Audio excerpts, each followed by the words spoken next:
বিসমিল্লাহির রহমানির রহিম। দয়াময় পরম দয়ালু আল্লাহর নামে। ইয়া আইয়ুহান নাসু ইত্তাকু রাব্বাকুম ইন্না যালযালাতাস সাআতি শাইউন আযীম। হে মানুষ, ভয় করো তোমাদের প্রতিপালককে। কিয়ামতের প্রকম্পন এক ভয়ঙ্কর ব্যাপার। يوم ترونها تذهل كل مرضعة عما أرضعت وتضع كل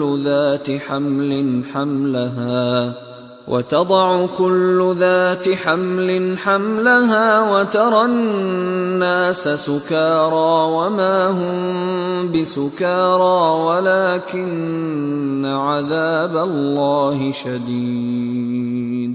যেদিন তোমরা উহা প্রত্যক্ষ করিবে, সেদিন প্রত্যেক স্তন্যদাত্রী বিস্তৃত হইবে তাহার দুগ্ধপোষ্য শিশুকে, এবং প্রত্যেক গর্ভবতী তাহার গর্ভপাত করিয়া ফেলিবে। মানুষকে দেখিবে নেশাগ্রস্ত সদৃশ, যদিও উহারা নেশাগ্রস্ত নয়। বস্তুত আল্লাহর শাস্তি কঠিন। وَمِنَ النَّاسِ مَن يُجَادِلُ فِي اللَّهِ بِغَيْرِ عِلْمٍ وَيَتَّبِعُ كُلَّ شَيْطَانٍ مَرِيدٍ। মানুষের মধ্যে কতক অজ্ঞানতাবশত আল্লাহ সম্বন্ধে বিতণ্ডা করে এবং অনুসরণ করে প্রত্যেক বিদ্রোহী শয়তানের। كتب عليه أنه من تولاه فأنه يضله ويهديه إلى عذاب السعير।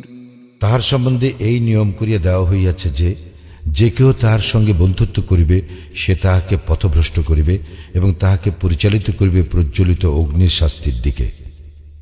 يا أيها الناس إن كنتم في ريب من البعث فإنا خلقناكم من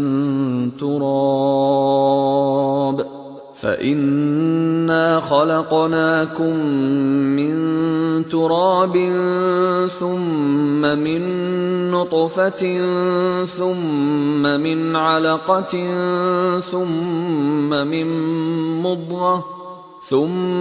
من مضغة مخلقة وغير مخلقة لنبين لكم ونقر في الأرحام ما نشاء إلى أجل مسمى ثم نخرجكم طفلا ثم لتبلغوا أشدكم ومنكم من يتوفى ومنكم من يرد إلى أرذل العمر لكي لا يعلم من بعد علم شيئا وترى الأرض هامدة فإذا أنزلنا عليها الماء اهتزت وربت من كل زوج بهيج।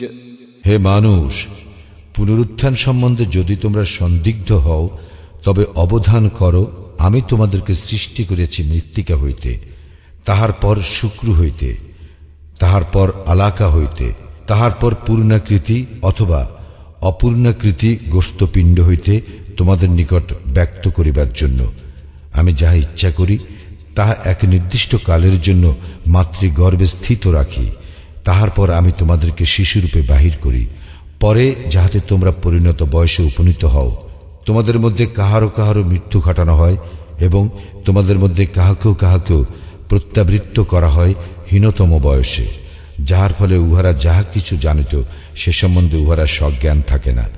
তুমি ভূমিকে দেখো শুষ্ক, অতঃপর উহাতে আমি বাড়ি বর্ষণ করিলে উহা শস্য শ্যামলা হইয়া আন্দোলিত ও স্ফীত হয় এবং উদ্গত করে সর্বপ্রকার নয়নাফিরান উদ্ভিদ। ذلك بأن الله هو الحق وأنه يحيي الموتى وأنه على كل شيء قدير। ইহা এই জন্য যে আল্লাহ সত্য এবং তিনি মৃতকে জীবন দান করেন এবং তিনি সর্ববিষয়ে শক্তিমান। وأن الساعة آتية لا ريب فيها وأن الله يبعث من في القبور। এবং কিয়ামত আসিবেই, ইহাতে কোনো সন্দেহ নাই, এবং কবরে যাহারা আছে তাহাদেরকে নিশ্চয়ই আল্লাহ উত্থিত করিবেন। ومن الناس من يجادل في الله بغير علم ولا هدى ولا كتاب منير। মানুষের মধ্যে কেহ কেহ আল্লাহ সম্বন্ধে বিতণ্ডা করে, তাহাদের না আছে জ্ঞান, না আছে পথ নির্দেশ, না আছে কোনো দীপ্তিমান কিতাব। ثاني عطفه ليضل عن سبيل الله له في الدنيا خزي ونذيقه يوم القيامة عذاب الحريق। সে বিতণ্ডা করে ঘাড় বাঁকাইয়া লোকদেরকে আল্লাহর পথ হইতে ভ্রষ্ট করিবার জন্য। তাহার জন্য লাঞ্ছনা আছে ইহলোকে, এবং কিয়ামত দিবসে আমি তাহাকে আস্বাদ করাইব দহন যন্ত্রণা। ذلك بما قدمت يداك وأن الله ليس بظلام للعبيد। সেদিন তাহাকে বলা হইবে, ইহা তোমার কৃতকর্মেরই ফল, কারণ আল্লাহ বান্দাদের প্রতি জুলুম করেন না। ومن الناس من يعبد الله على حرف فإن أصابه خير اطمأن به وإن أصابته فتنة انقلب على وجهه خسر الدنيا والآخرة ذلك هو الخسران المبين। মানুষের মধ্যে কেহ কেউ আল্লাহর ইবাদত করে দ্বিধার সঙ্গে, তাহার মঙ্গল হইলে তাহাতে তাহার চিত্ত প্রশান্ত হয়, এবং কোনো বিপর্যয় ঘটিলে সে তার পূর্বাবস্থায় ফিরিয়া যায়। সে ক্ষতিগ্রস্ত হয় দুনিয়াতে ও আখিরাতে। ইহাই তো সুস্পষ্ট ক্ষতি। يدعو من دون الله ما لا يضره وما لا ينفعه ذلك هو الضلال البعيد। সে আল্লাহর পরিবর্তে এমন কিছুকে ডাকে যাহা উহার কোনো অপকার করিতে পারে না, উপকারও করিতে পারে না। ইহাই চরম বিভ্রান্তি। يدعو لمن ضره أقرب من نفعه لبئس المولى ولبئس العشير। সে ডাকে এমন কিছুকে যাহার ক্ষতি উহার উপকার অপেক্ষা নিকটতর। কত নিকৃষ্ট এই অভিভাবক এবং কত নিকৃষ্ট এই সহচর।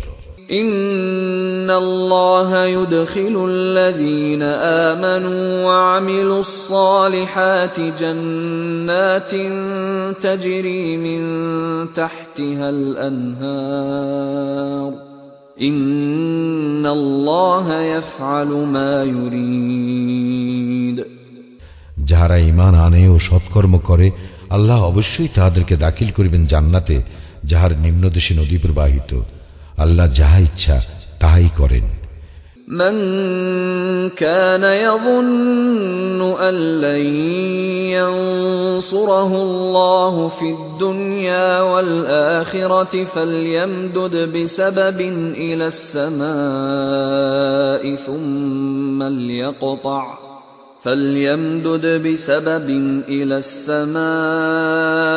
ثم ليقطع فلينظر هل يذهبن كيده ما يغيظ।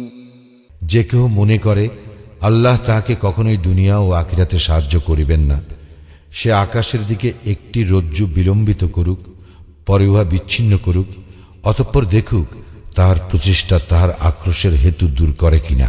وكذلك أنزلناه آيات بينات وأن الله يهدي من يريد এইভাবে আমি সুস্পষ্ট নিদর্শন রূপে উহা অবতীর্ণ করিয়াছি আর আল্লাহ তো যাহাকে ইচ্ছা সৎ পথ প্রদর্শন করেন إن الذين آمنوا والذين هادوا والصابئين والنصارى والمجوس والذين أشركوا إن الله يفصل بينهم يوم القيامة إن الله على كل شيء شهيد নিশ্চয়ই যাহারা ঈমান আনিয়াছে এবং যাহারা ইয়াহুদী হইয়াছে যাহারা সাবিঈ খ্রিস্টান ও অগ্নি পূজক এবং যাহারা মুশরিক হইয়াছে কিয়ামতের দিন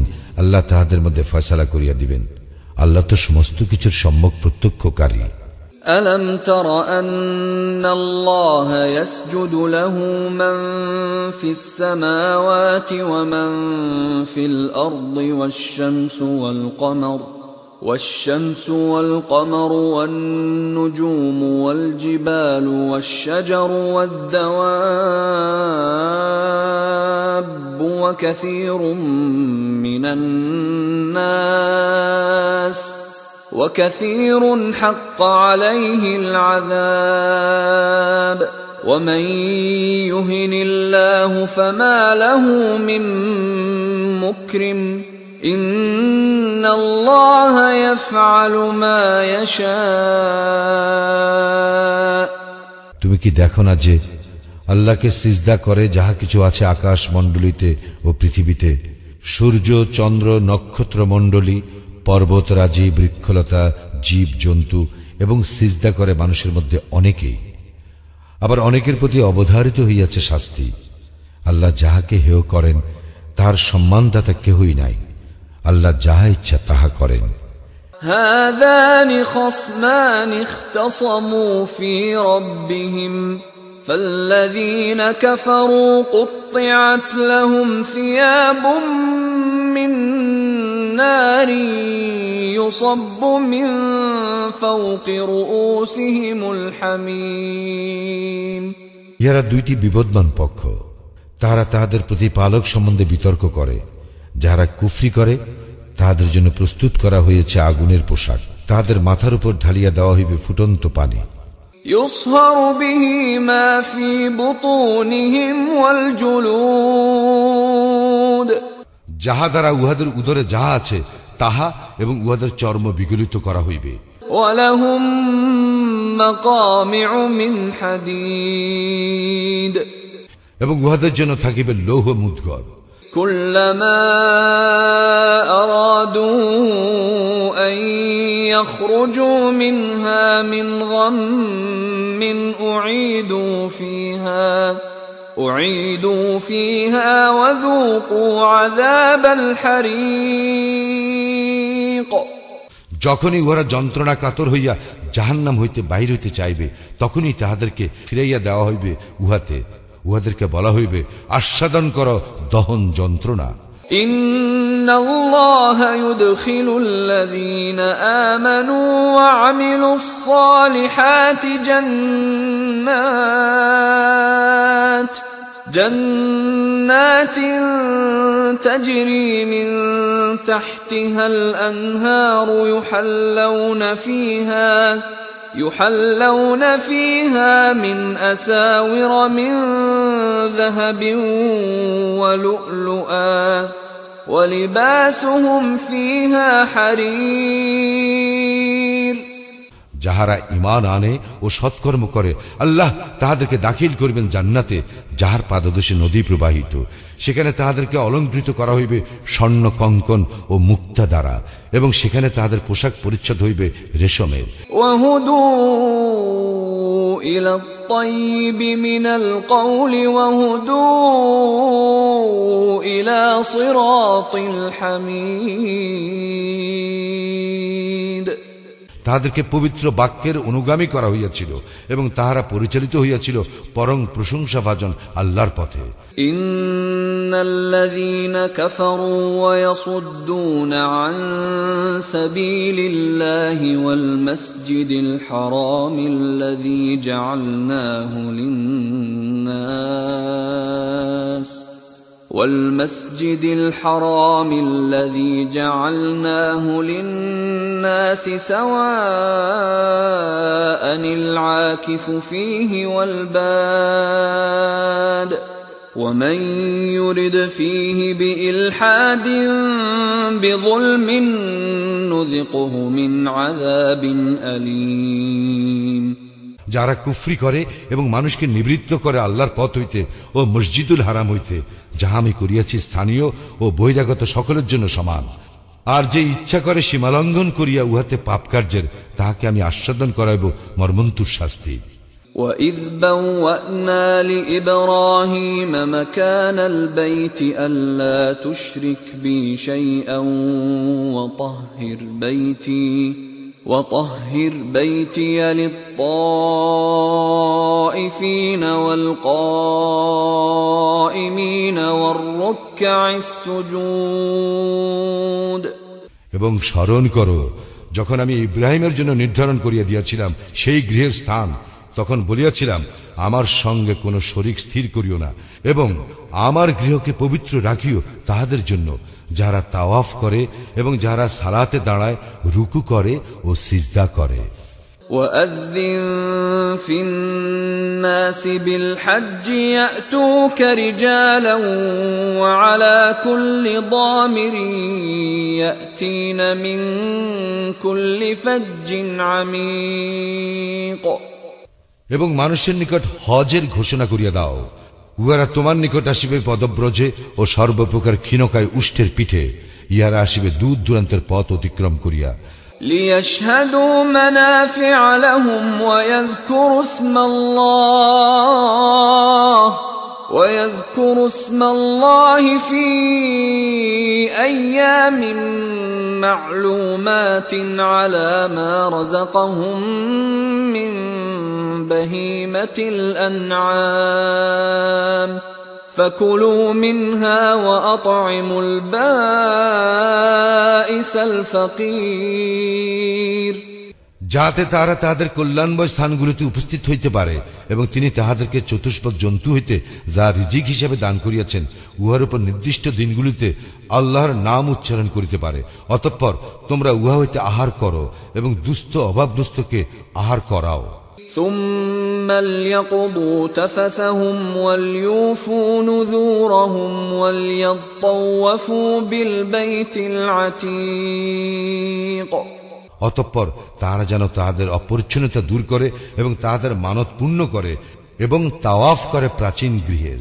ذلك ومن يعظم حرمات الله فهو خير له عند ربه وأحلت لكم الأنعام إلا ما يتلى عليكم فاجتنبوا الرجس من الأوثان واجتنبوا قول الزور।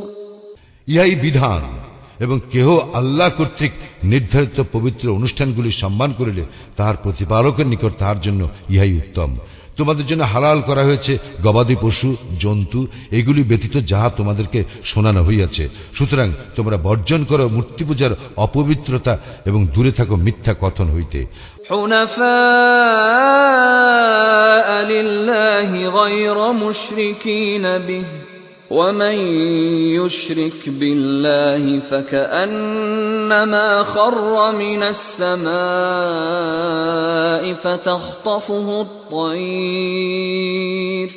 فتخطفه الطير أو تهوي به الريح في مكان سحيق।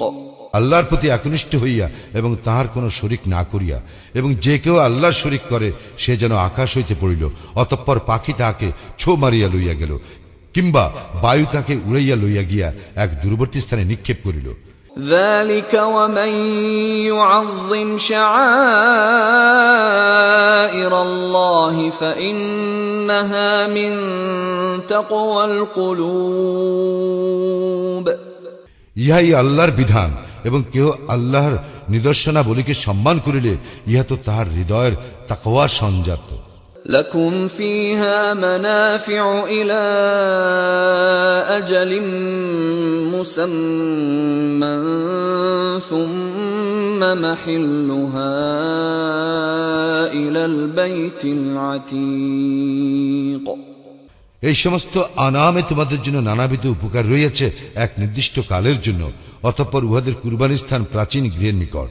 ولكل أمة جعلنا منسكا ليذكروا اسم الله على ما رزقهم من بهيمة الأنعام فإلهكم إله واحد فله أسلموا وبشر المخبتين আমি প্রত্যেক সম্প্রদায়ের জন্য কুরবানির নিয়ম করিয়ে দিয়েছি।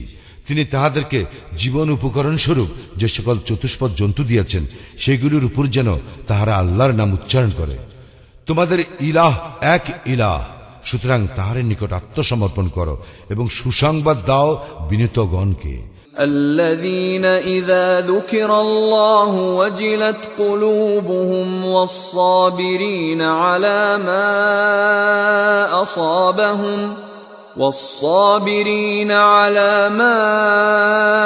أصابهم والمقيم الصلاة ومما رزقناهم ينفقون যাদের হৃদয় ভয় কম্পিত হয় আল্লাহর নাম স্মরণ করা হইলে, যারা তাহাদের বিপদ আপদে ধৈর্য ধারণ করে এবং সালাত কায়েম করে এবং আমি তাহাদেরকে যে রিজিক দিয়াছি তা হইতে ব্যয় করে। والبدن جعلناها لكم من شعائر الله لكم فيها خير فاذكروا اسم الله عليها صواف فإذا وجبت جنوبها فكلوا منها وأطعموا القانع والمعتر كذلك سخرناها لكم لعلكم تشكرون এবং উষ্ট্রকে করিয়াছি আল্লাহর নিদর্শনগুলির অন্যতম, তোমাদের জন্য উহাতে মঙ্গল রইয়াছে। সুতরাং সারিবদ্ধভাবে দণ্ডায়মান অবস্থায় উহাদের উপর তোমরা আল্লাহর নাম উচ্চারণ করো। যখন উহারা কাঠ হইয়া পড়িয়া যায় তখন তোমরা উহা হইতে আহার করো এবং আহার করাও ধৈর্যশীল অভাবগ্রস্তকে ও যাচনাকারী অভাবগ্রস্তকে। এইভাবে আমি উহাদেরকে তোমাদের অধীন করিয়া দিয়াছি যাতে তোমরা কৃতজ্ঞতা প্রকাশ করো।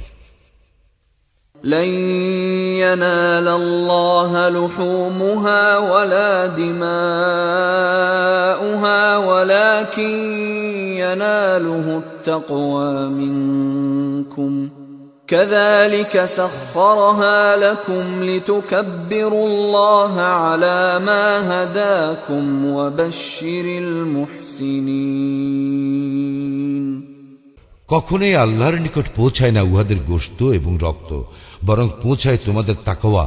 এইভাবে তিনি ইহাদেরকে তোমাদের অধীন করিয়া দিয়েছেন যাতে তোমরা আল্লাহ শ্রেষ্ঠত্ব ঘোষণা করো, এই জন্য যে তিনি তোমাদেরকে পথ প্রদর্শন করিয়াছেন। সুতরাং তুমি সুসংবাদ দাও সৎকর্মপরায়ণদেরকে। ইন্নাল্লাহা ইউদাফিউ আনিল্লাযীনা আমানু ইন্নাল্লাহা লা ইউহিব্বু কুল্লা খাওয়ানিন কাফুর। অবশ্যই আল্লাহ রক্ষা করেন মুমিনদেরকে, তিনি কোনো বিশ্বাসঘাতক অকৃতজ্ঞকে পছন্দ করেন না। أذن للذين يقاتلون بأنهم ظلموا وإن الله على نصرهم لقدير। যুদ্ধের অনুমতি দেওয়া হইল তাহাদেরকে যারা আক্রান্ত হইয়াছে, কারণ তাহাদের প্রতি অত্যাচার করা হইয়াছে। আল্লাহ নিশ্চয়ই তাহাদেরকে সাহায্য করিতে সম্যক সক্ষম। الذين أخرجوا من ديارهم بغير حق إلا أن يقولوا ربنا الله ولولا دفع الله الناس بعضهم ببعض لهدمت صوامع وبيع وصلوات ومساجد يذكر فيها اسم الله كثيرا ولينصرن الله من ينصره إن الله لقوي عزيز। তাদেরকে তাদের ঘরবাড়ি হইতে অন্যায়ভাবে বহিষ্কার করা হয়েছে শুধু এই কারণে যে তাহারা বলে আমাদের প্রতিপালক আল্লাহ। আল্লাহ যদি মানব জাতির এক দলকে অন্য দল দ্বারা প্রতিহত না করিতেন তাহলে বিধ্বস্ত হইয়া যাইত খ্রিস্টান সংসার বিরাগীদের উপাসনা স্থান, গির্জা, ইহুদীদের উপাসনালয় এবং মসজিদ সমূহ, যাহাতে অধিক স্মরণ করা হয় আল্লাহর নাম। আল্লাহ নিশ্চয়ই তাহাকে সাহায্য করেন যে তাহাকে সাহায্য করে। আল্লাহ নিশ্চয়ই শক্তিমান পরাক্রমশালী। الذين إن مكناهم في الأرض أقاموا الصلاة وآتوا الزكاة وأمروا بالمعروف ونهوا عن المنكر ولله عاقبة الأمور। আমি ইহাদেরকে পৃথিবীতে প্রতিষ্ঠা দান করিলে ইহারা সালাত কায়েম করিবে, যাকাত দিবে এবং সৎকর্মের নির্দেশ দিবে এবং অসৎকর্ম নিষেধ করিবে, আর সকল কর্মের পরিণাম আল্লাহর ইখতিয়ারে। وَإِن يُكَذِّبُوكَ فَقَدْ كَذَّبَتْ قَبْلَهُمْ قَوْمُ نُوحٍ وَعَادٌ وَثَمُودَ। এবং লোকেরা যদি তোমাকে অস্বীকার করে তবে উহাদের পূর্বে অস্বীকার করিয়াছিল তো নূহ, আদ ও সামুদের সম্প্রদায়। وقوم إبراهيم وقوم لوط ইব্রাহিম ও লূতের সম্প্রদায়। وأصحاب مدين وكذب موسى فأمليت للكافرين ثم أخذتهم فكيف كان نكير। এবং মাদিয়ান বাসীরা আর অস্বীকার করা হইয়াছিল মুসাকেও। আমি কাফিরদেরকে অবকাশ দিয়াছিলাম, অতঃপর তাহাদেরকে শাস্তি দিয়াছিলাম, অতএব কেমন ছিল শাস্তি। فكأين من قرية أهلكناها وهي ظالمة فهي خاوية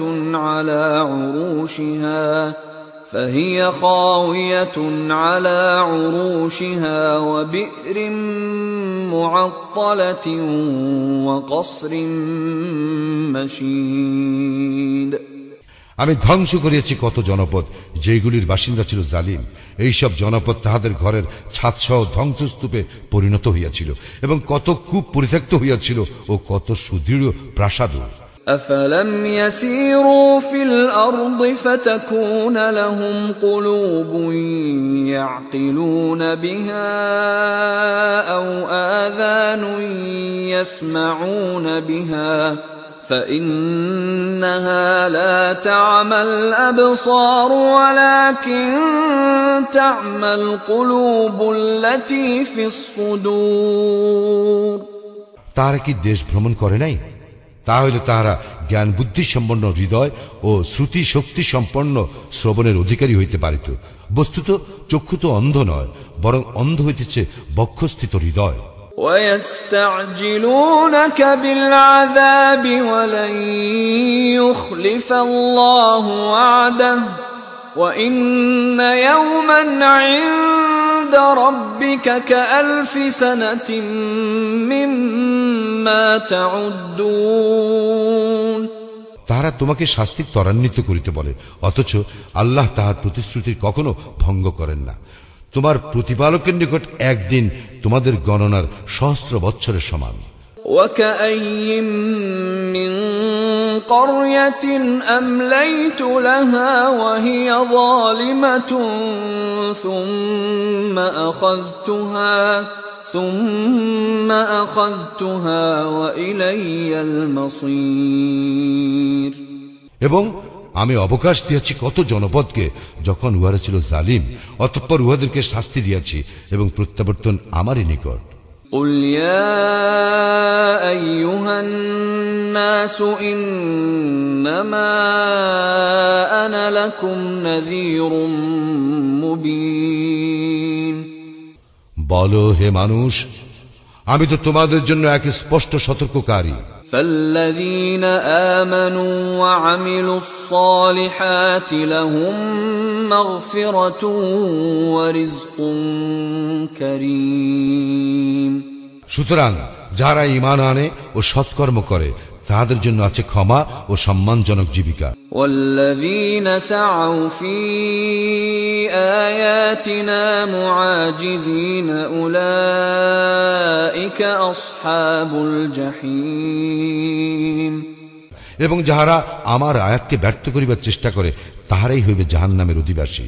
وما أرسلنا من قبلك من رسول ولا نبي إلا إذا تمنى ألقى الشيطان في أمنيته فينسخ الله ما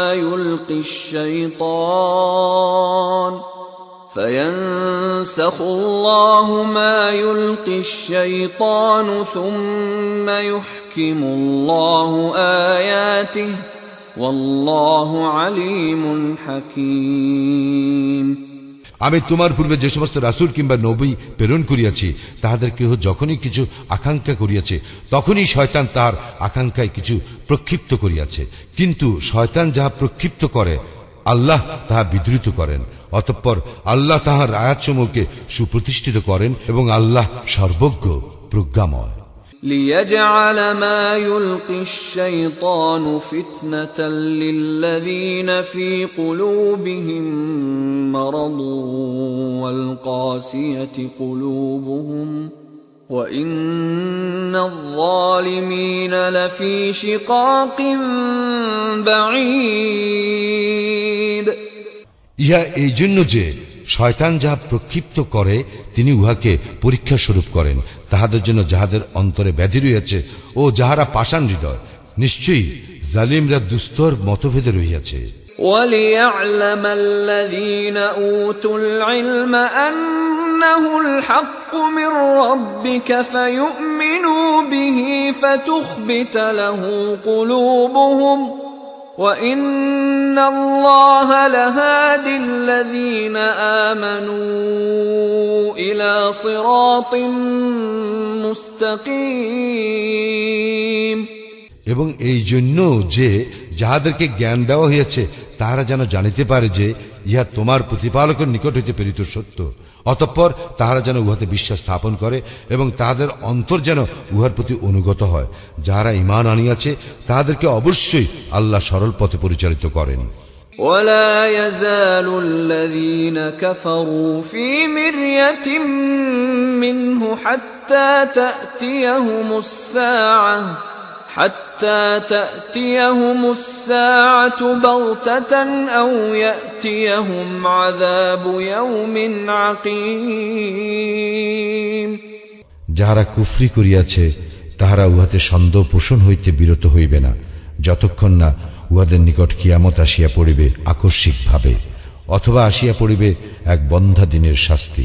الملك يومئذ لله يحكم بينهم فالذين آمنوا وعملوا الصالحات في جنات النعيم সেদিন আল্লাহরই আধিপত্য, তিনিই তাহাদের বিচার করিবেন। সুতরাং যাহারা ঈমান আনে ও সৎকর্ম করে তাহারা অবস্থান করিবে সুখদ কাননে। والذين كفروا وكذبوا بآياتنا فأولئك لهم عذاب مهين আর যাহারা কুফরি করে ও আমার আয়াতসমূহকে অস্বীকার করে তাহাদেরই জন্য রহিয়াছে লাঞ্ছনাদায়ক শাস্তি।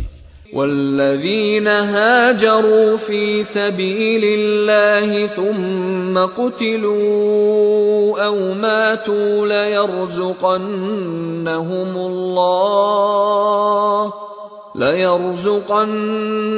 الله رزقا حسنا وإن الله لهو خير الرازقين এবং যাহারা হিজরত করিয়াছে আল্লাহর পথে অতঃপর নিহত হইয়াছে অথবা মারা গিয়াছে তাহাদেরকে আল্লাহ অবশ্যই উৎকৃষ্ট জীবিকা দান করিবেন আর নিশ্চয়ই আল্লাহ তিনি তো সর্বোৎকৃষ্ট রিজিক দাতা ليدخلنهم مدخلا يرضونه وإن الله لعليم حليم তিনি তাহাদেরকে অবশ্যই এমন স্থানে দাখিল করিবেন যাহা তাহারা পছন্দ করিবে এবং আল্লাহ তো সম্যক প্রজ্ঞাময় পরম সহনশীল ذلك ومن عاقب بمثل ما عوقب به ثم بغي عليه لينصرنه الله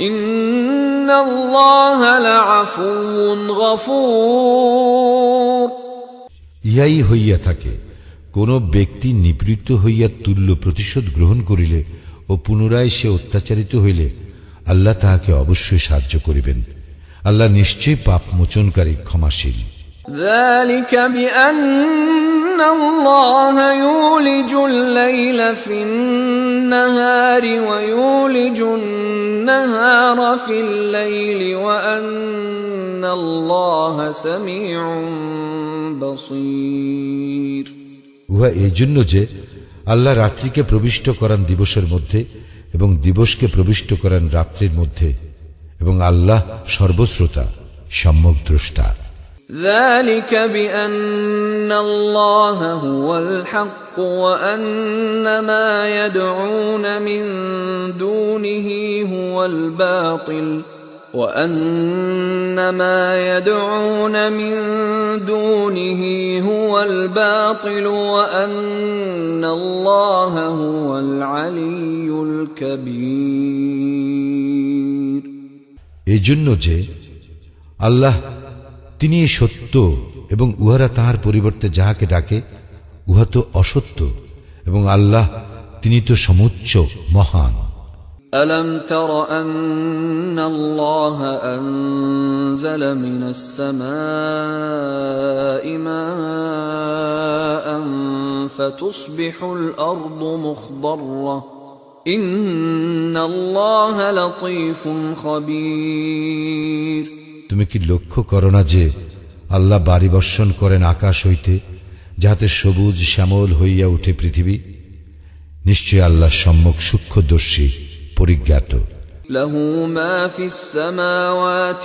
وما في الأرض وإن الله لهو الغني الحميد আকাশ মণ্ডলীয় পৃথিবীতে যাহা কিছু আছে তাহা তাঁরই এবং আল্লাহ তিনি তো অভাবমুক্ত প্রশংসার্হ ألم تر أن الله سخر لكم ما في الأرض والفلك تجري في البحر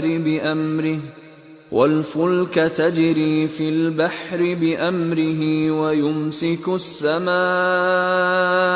أن تقع على الأرض إلا بإذنه إن الله بالناس لرؤوف رحيم তুমি কি লক্ষ্য করো না যে আল্লাহ তোমাদের কল্যাণে নিয়োজিত করিয়াছেন পৃথিবীতে যাহা কিছু আছে তৎসমুদয়কে এবং তাহার নির্দেশে সমুদ্রে বিচরণশীল নৌযান সমূহকে আর তিনি আকাশকে স্থির রাখেন যাহাতে উহা পতিত না হয় পৃথিবীর উপর তাহার অনুমতি ব্যতীত আল্লাহ নিশ্চয়ই মানুষের প্রতি দয়াদ্র পরম দয়ালু وهو الذي أحياكم ثم يميتكم ثم يحييكم إن الإنسان لكفور এবং তিনি তোমাদেরকে জীবন দান করিয়াছেন অতঃপর তিনি তোমাদের মৃত্যু ঘটাইবেন পুনরায় তোমাদেরকে জীবন দান করিবেন মানুষ তো অতিমাত্রায় অকৃতজ্ঞ। لكل أمة جعلنا منسكا هم ناسكوه فلا ينازعنك في الأمر وادع إلى ربك إنك لعلى هدى مستقيم। আমি প্রত্যেক সম্প্রদায়ের জন্য নির্ধারিত করিয়া দিয়েছি ইবাদত পদ্ধতি যাহা উহারা অনুসরণ করে, সুতরাং উহারা যেন তোমার সঙ্গে বিতর্ক না করে এই ব্যাপারে। তুমি উহাদেরকে তোমার প্রতিপালকের দিকে আহ্বান করো, তুমি তো সরল পথেই প্রতিষ্ঠিত। وَإِن جَادَلُوكَ فَقُلِ اللَّهُ أَعْلَمُ بِمَا تَعْمَلُونَ। উহারা যদি তোমার সঙ্গে বিতণ্ডা করে তবে বলিও, তোমরা যাহা করো সে সম্বন্ধে আল্লাহ সম্যক অবহিত। الله يحكم بينكم يوم القيامة فيما كنتم فيه تختلفون।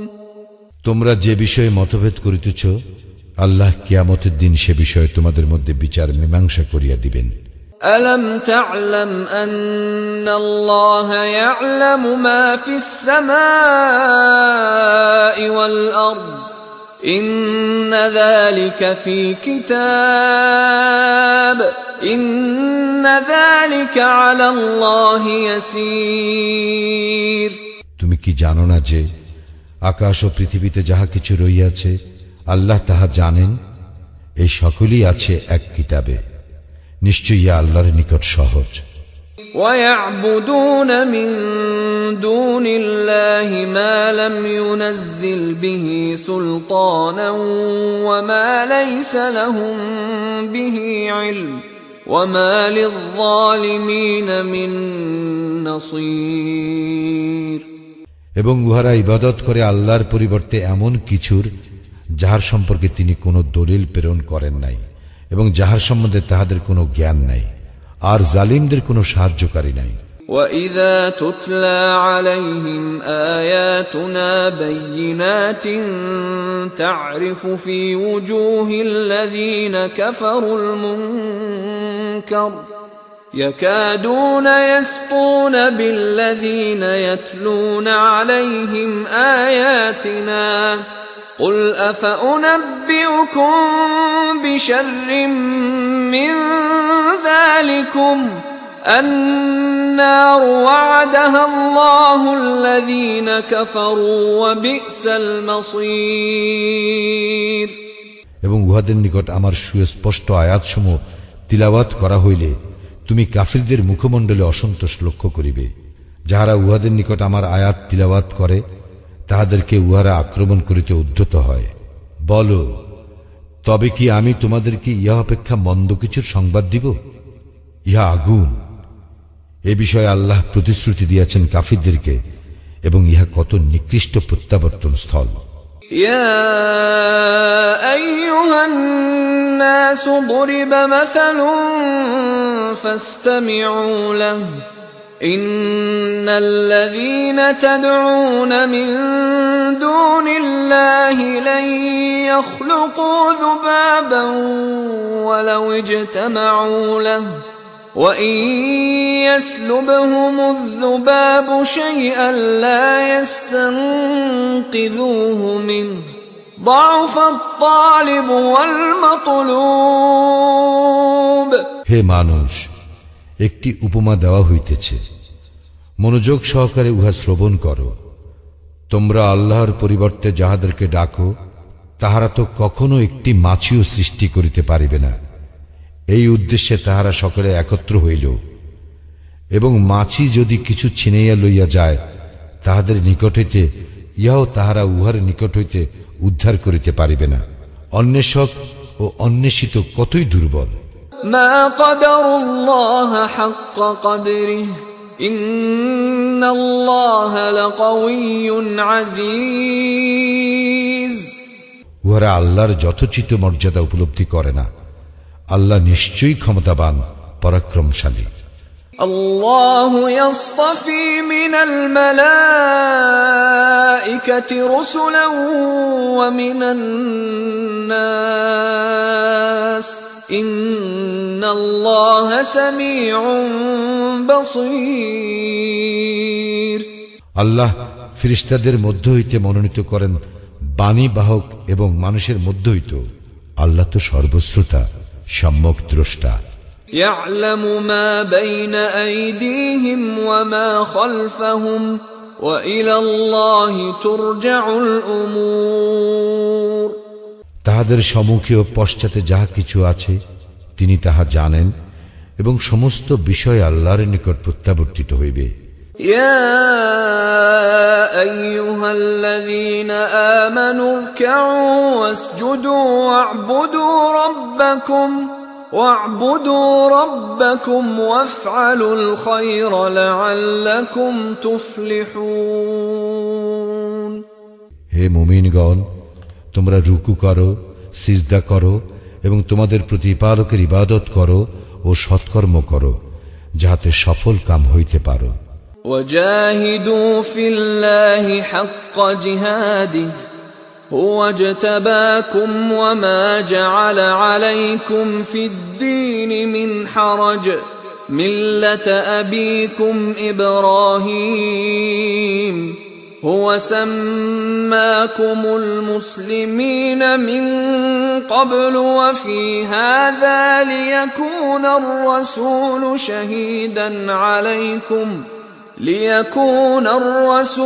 شهيدا عليكم وتكونوا شهداء على الناس فأقيموا الصلاة وآتوا الزكاة واعتصموا بالله هو مولاكم فنعم المولى ونعم النصير। এবং জিহাদ করো আল্লাহর পথে, যেভাবে জিহাদ করা উচিত তিনি তোমাদেরকে মনোনীত করিয়াছেন। তিনি দ্বীনের ব্যাপারে তোমাদের উপর কোনো কঠোরতা আরোপ করেন নাই। ইহা তোমাদের পিতা ইব্রাহিমের মিল্লাত।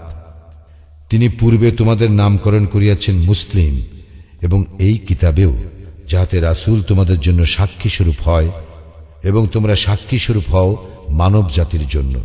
সুতরাং তোমরা সালাত কায়েম করো, যাকাত দাও এবং আল্লাহকে অবলম্বন করো। তিনিই তোমাদের অভিভাবক, কত উত্তম অভিভাবক এবং কত উত্তম সাহায্যকারী তিনি।